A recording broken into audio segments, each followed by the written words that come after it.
আসসালামু আলাইকুম রহমতুল্লাহি ওবরাকাতু। আশা করি সবাই ভালো আছেন, সুস্থ আছেন। আজকে চলে আসলাম, দুইটা ওষুধের নাম বলবো। এই দুইটা ওষুধ থেকে আপনারা বিরত থাকবেন।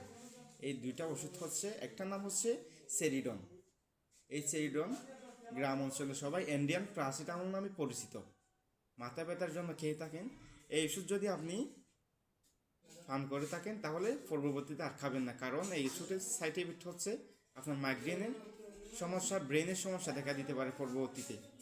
ওটা খেয়ে যদি আপনার অভ্যেস হয়, পরবর্তীতে দেখবেন আপনার ব্রেনের এবং মাইগ্রেনের কোনো একটা সমস্যা দেখা দিবে।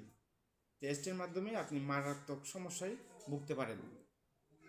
এই ইন্ডিয়ান প্যারাসিটামল নামে, সেরিডন নামে এই ওষুধটার থেকে বিরত থাকবেন, ওষুধটা খাবেন না। আরেকটা হচ্ছে ডারমোভিন ক্রিম, অ্যালার্জি, চুলকানি, দাওয়াতের জন্য ব্যবহার করা হয় ইন্ডিয়ান মলম। এই ইন্ডিয়ান মলমের ব্যবহার থেকে আপনারা বিরত থাকবেন। এটা মারাত্মক ক্ষতিকর, স্কিনের জন্য ক্ষতিগ্রস্ত, অনেক বেশি ক্ষতিগ্রস্ত এই ক্রিমটা, এই মলমটা ব্যবহার করবেন না। আপনি চিকিৎসকের মাধ্যমে ভালো সেবা নিয়ে আপনি দাওয়াত একজিমা ভালো করতে পারবেন। এই ক্রিম থেকে, এই মলম থেকে আপনারা বিরত থাকবেন।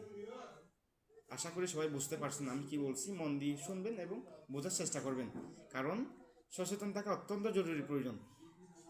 ইন্ডিয়ান মেডিসিন ব্যবহার করার আগে আপনারা জেনে নিন, তার সম্পর্কে জেনে নিন এবং প্রাথমিক ডাক্তারের কাছে গিয়ে আপনারা সেবা নিন। অবশ্যই ভালো লাগবে, ভালো হয়ে যাবে। তবে ইন্ডিয়ান মেডিসিন থেকে আমরা বিরত থাকবো।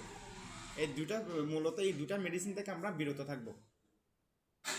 আশা করি সবাই বুঝতে পারছেন। ভালো থাকবেন, সুস্থ থাকবেন। খুদা হাফেজ।